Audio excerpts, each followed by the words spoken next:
Welcome back, it's Doug MPA. I always tell you guys, avoid women with a whole bunch of student loan debt. Your emotional, mental, and monetary health are at stake. Don't do it.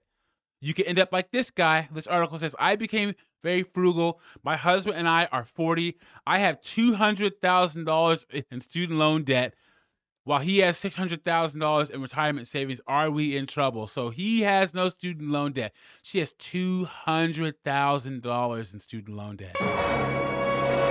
Don't be this guy. So we're going to get into this article. Before I do that, like the video, subscribe, drop a comment. I really appreciate it. It shows you support me, what I'm doing over here. Let's get into this. She says, I'm writing to ask for your advice on where to start to build wealth. My husband and I come from lower income, financially unstable households.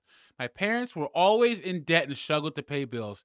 Neither of us had anyone to teach us how to manage money. As a result, I became very frugal while my husband loves to spend, but thankfully, genuinely advised by my buzz-killing no, we're not buying that responses.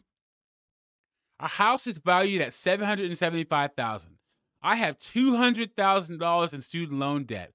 We are both 40. My husband works full time while I manage the household and all the finances. So she went $200,000 in student loan debt, and she's a stay-at-home wife and doesn't even use her degree. What does she even go to school for then?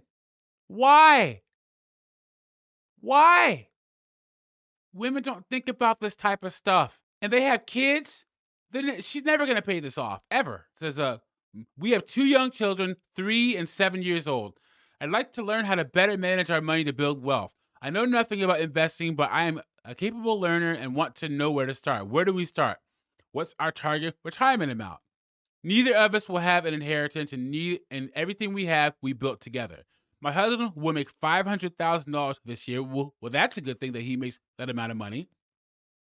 If everything continues as expected, next year he should earn approximately $530,000 and we'll stay at that salary. Our kids attend private school, which costs about $30,000 a year. We owe $460,000 on our mortgage with a 3% interest rate. However, we don't view this as our forever home.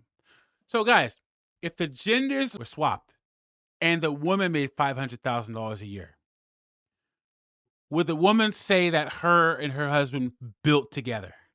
No, of course not. Because when men win, everyone wins. When women win, they win for themselves. Women will take the credit for all the man's successes, but a woman will keep her successes all to herself.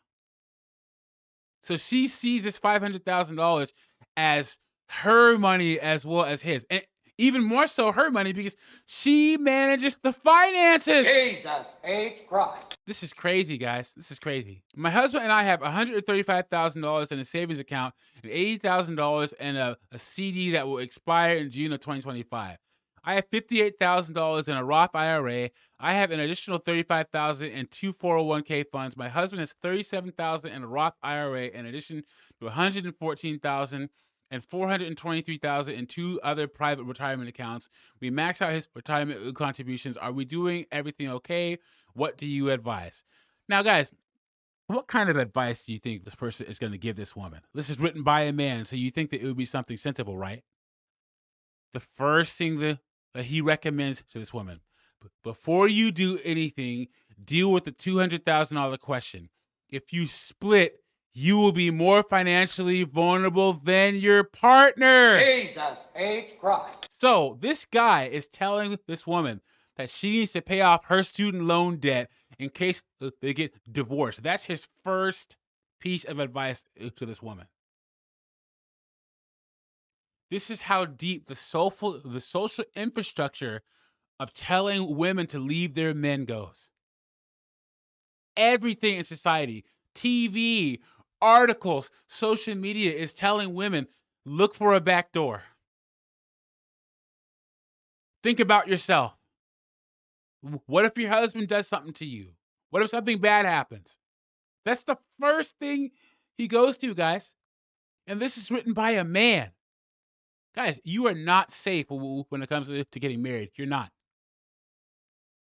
And when you see the girl that you love or your wife or whatever scrolling through her phone, listening to podcasts with her earphones in, this is the type of stuff that she's hearing. This is the type of stuff that she's reading on her phone, guys. It says federal student loans have an average rate of anywhere from 6 to 9%, while the rates for private student loans can hit double figures. Even if you're earning a 4% return on your investments, you're effectively losing money.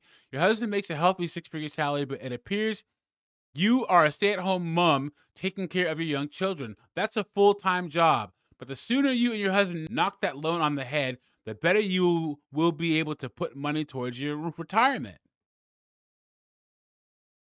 So he talks about getting a financial advisor, getting an attorney to draft the documents. While your finances are more modest than those of your husband, you are both in a very strong position for a couple at your age, and that's true. Talks about savvy planning. Given that we are now in the fall, let me remind you of some old chestnuts that you should consider. Advanced healthcare directives, long-term insurance, and an emergency fund. Durable powers of attorney should you or your husband become incapacitated, make a will, and review it every 3 to 5 years. And of course, tax advantage 529 plans for your children's university education. These are all luxury problems, the kind that you are blessed to have compared to most Americans your age. You are doing more than okay. And he's right. They're actually doing really, really well because her husband is making $500,000 a year. I'm going to go back to this initial statement that he said. This pisses me off, guys. This is what you have to worry about. Pay off her student loan debt so she's less vulnerable when she decides to walk out the door. This is what women are listening to, guys. So you got to be careful. Let me know what you think about this in the comments. Like the video, subscribe, drop a comment. I really appreciate it. And I'll catch you on the next one.